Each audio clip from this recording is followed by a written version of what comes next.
열왕기하 18장 17절에서 25절 말씀까지 함께 보겠습니다.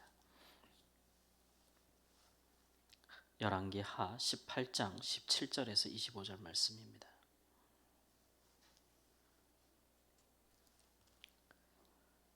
아수르 왕이 다르단과 랍사리스와 랍사게로 하여금 대군을 거느리고 라기스에서부터 예루살렘으로 가서 히스기야 왕을 치게 하매 그들이 예루살렘으로 올라가니라. 그들이 올라가서 윈못 수도 곁 그 세탁자의 밭에 있는 큰 길에 이르러 서니라. 그들이 왕을 부르매 hil기야의 아들로서 왕궁의 책임자인 엘리야김과 서기관 셈나와 아삽의 아들 사관 요아가 그에게 나가니 랍사게가 그들에게 이르되 너희는 히스기야에게 말하라. 대왕 아수르 왕의 말씀이 내가 의뢰하는 이 의뢰가 무엇이냐? 내가 싸울 만한 계기와 용령이 있다고 한다마는 이는 입에 붙은 말뿐이라. 내가 이제 누구를 의뢰하고 나를 반역하였느냐? 이제 내가 너를 위하여 저 상한 갈대 지팡이 애굽을 의뢰하도다. 사람이 그것을 의지하면 그의 손에 찔려 들어갈지라. 애굽의 왕 바로는 그에게 의뢰하는 모든 자에게 이와 같으니라. 너희가 내게 이르기를 우리는 우리 하나님 여호와를 의뢰하노라 하리라마는 히스기야가 그들의 상들과 산당들과 제단을 제거하고 유다와 예루살렘 사람에게 명령하기를 예루살렘 이 제단 앞에서만 예배하라 하지 아니하였느냐 하셨나니 청하건대 이제 너는 내 주 아수르 왕과 내기하라. 네가 만일 말을 탈 사람을 낼 수 있다면 나는 내게 말 2,000마리를 주리라. 내가 어찌 내 주의 신하 중 지극히 작은 지휘관 한 사람인들 물리치며 애굽을 의뢰하고 그 병가와 기병을 얻을 듯하냐? 내가 어찌 여호와의 뜻이 아니고야 이제 이곳을 멸하라 올라왔겠느냐? 여호와께서 전에 내게 이르시기를 이 땅으로 올라와서 쳐사 멸하라 하셨느니라 하는지라. 아멘. 아수르의 왕은 히스기야가 그 부친과는 달리 친아수르 정책을 버리고 아수르를 배반한 것에 대해서 몹시 노여워한 것을 오늘 말씀에도 찾아볼 수 있습니다. 이것은 그 첫 번째 히스기야가 아수르가 첫 번째 침공하였을 때 14년에 그가 망된 지 예루살렘의 모든 그 은과 금 그런 것들을 심지어는 성전에 있는 금까지 다 벗겨서 기둥에 있는 금까지 다 벗겨서 주고 난 이후에 벌어진 일로서 그것을 받고도 그렇게 했다라기보다는 그 이후에 또 두 번째 침략을 한 것이라고 보는 것이 타당하다고 이제 많은 학자들이 이야기하고 있어요. 어쨌든 그 요점을 말하자면 지금 아수르는 북이스라엘도 멸망시키고 이제 애굽까지 내려가서 이집트까지 내려가서 그들을 치고자 하는데 그 중간에 있는 이제 유다가 이제 아수르를 배반함으로써 중간에 길을 막고 있기 때문에 이제 유다를 먼저 쳐야 되는 상황이 된 것이죠. 그래서 네가 애굽을 의지하느냐, 애굽과 동맹하였느냐, 네가 그것을 의지한다면 오히려 너에게 큰 피해를 줄 것이다. 너는 같이 망할 것이다라고 위협함과 동시에 혹은 네가 네 하나님 여호와를 의지하였느냐. 그래서 네가 네 부친 아하스가 아수르를 경배하고 또 아수르 신을 섬기며 그들의 제단을 성전에다 만들어 놓고 성전까지 패한 일에 대해서 다시 성전에서만 하나님께만 예배하라고 하느냐? 과연 여호와가 너를 구원하겠느냐?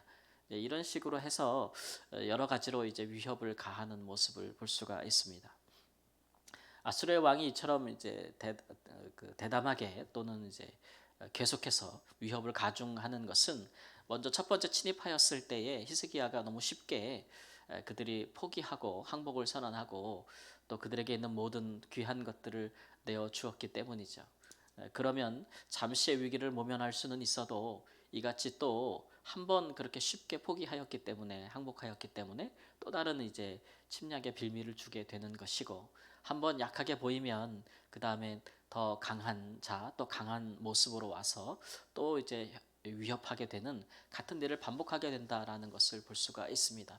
처음 아수르를 그가 배반하고 나서 하나님을 의뢰하고 또 그 국방을 튼튼히 하고 또 종교를 개혁하고 모든 유다 백성으로 하여금 하나님을 의뢰하게 하고 이런 일을 하였을 때에 하나님이 아수르 그가 아닌 그 주변의 모든 나라로부터 유다를 강건하게 하셨거든요. 그래서 모든 주변국이 유다를 침공하지 못하도록 하고 오히려 그들과 이제 동맹 관계를 맺고 견고한 것이 있었는데 북이스라엘이 멸망하고 나니까 이제 히스기야의 마음이 약하여져서 이처럼 쉽게 항복하는 것을 볼 수가 있어요. 선지자도 그리하지 말라고 말했음에도 불구하고 이사야 선지자가 그렇게 행한 것은 그가 이제 이런 정치적인 그런 것들 또 그런 위협들 군사적인 위협들에 대해서 굴복한 것이다 이렇게 할 수 있겠습니다. 뭐 이런 것들을 논하기 전에 왕으로서 한 나라를 책임지는 왕으로서 이렇게 강대한 나라를 상대할 때 그 마음이 얼마나 바람에 흔들리는 갈대처럼 흔들렸을지 우리가 뭐 이해는 할 수 있겠죠. 그렇지 않겠습니까? 나라의 전망이 자기의 외교 정책에 달려 있는 것이고 또 백성들의 생명도 위태로울 것이라고 생각했으니까. 그러나 그 기왕에 그가 하나님을 의지하여서 아수르를 등지고 개혁을 했다면 끝까지 하나님을 의뢰하였으면 어떠하였을까라는 생각이 들지요. 그렇다면 두 번째 이런 침략은 그렇게 쉽사리 당하지 않았을 수도 있겠다라는 생각이 듭니다. 이스라엘의 역사에서 우리에게 보여주는 바는 이스라엘이 강할 때도 있고 약할 때도 있지만 그러나 결국 이스라엘은 하나님께 속한 나라 아니겠습니까?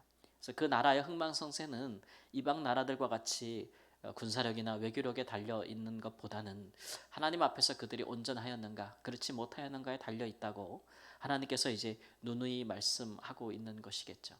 그것을 믿고 의지한 자는 외교적 군사적으로도 강대국이 되고 이스라엘이 절대 이방의 종이 되는 일이 없었지만 그런 것들을 믿지 못하고 결국은 하나님을 등지고 하나님의 율법을 시행하지 않으면서도 지키지 않으면서도 외교나 군사적으로만 어떻게 극복해 보려고 이방 나라들과 같은 예를 따라서 나라를 운영해 보려고 하다가 오히려 나라가 멸망한 것을 우리가 보지 않습니까? 이런 것을 보면 이스라엘은 확연히 이제 다른 나라와는 다른 것이죠. 그들은 이제 하나님을 의지하여 하나님과 언약을 맺고 태동한 시작한 나라기 때문에 그들의 처음도 또 그들의 끝도 명확히 다르다라는 것을 볼 수가 있습니다. 이런 부분들이 우리에게 이제 도전하는 바가 있는 것이죠. 하나님의 백성들은 우리는 세상 사람들과 다릅니다. 그러니까 우리를 다스리는 하나님의 법도 다르고 또 우리가 세상에서 승리하고 또는 절망하는 법도 길도 완전히 달라요. 우리가 그리스도 안에서 하나님의 사람이 되고 자녀가 되고 또 그리스도인이 되어서 우리가 걸어가는 길은 세상 사람들과 비교해서 저런 사람들은 저럴 때 잘 되는데 나는 왜 안 되는가? 또는 저런 사람들은 저럴 때 안 되는구나. 나도 저렇게 하면 안 되겠구나라고 생각하는 길과는 다르다는 것이죠. 우리는 이제 그리스도 안에 있어요. 그리스도 안에 있다. 달라요. 살아가는 나라도 다르고 법도 다르다는 것이 성경에서 우리에게 말씀하고 있기 때문에 아무리 이제 대외적인 여건이나 환경이 불리할지라도 우리가 이제 우리에게 주시는 것은 여호와를 버리라는 것이 아니라 여호와를 굳건히 의지하라라고 하는 것이고 우리가 지금 행하고 있는 하나님이 옳다 여기시는 것들을 꾸준히 행하면 하나님이 우리와 함께 하시기 때문에 모든 것에서 하나님께서 우리와 함께 하심으로써 크고 놀라운 일들 하나님께서 뭐 여러 가지 이적과 기적을 통해서라도 우리를 승리케 하시고 우리를 붙드시겠다. 우리를 세상에 대해서 담대하게 하시겠다. 이미 내가 세상을 이겼다. 라고 하시는 그 안에 거하라고 늘 말씀하는 것이죠. 그런데 이제 우리가 그렇게 하기보다는 이제 어려운 일을 당하면 이렇게 내가 믿음 안에서 이렇게만 있다고 내가 신앙을 가지고 하나님 앞에서만 계속 행한다고 내가 하나님 앞에서 옳게 여기시는 바를 따라 내가 행한다고 내가 과연 이 어려움을 면할 수 있을까? 라는 그런 생각들이 들기 시작하고 나도 이제 믿지 아니하는 사람들처럼 그렇게 나도 행하면 되지 않을까? 그런 생각들이 자꾸 들어오게 된다는 것이죠. 그러다 보면은 우리는 그 안에 그분들과 다른 나라에 살고 있는데 자꾸 그런 유혹을 받아요. 이스라엘 백성들처럼. 그러다 보면 그 길로 행하면 살 것 같지만 결국은 살지 못하는 그런 것들을 우리가 이제 보게 된다는 것이죠. 그러므로 믿는 사람들은 기왕에 우리가 하나님을 믿고 그의 아들 안에서 구원을 받았으니 그 안에서 사는 법을 잘 배워야겠지요.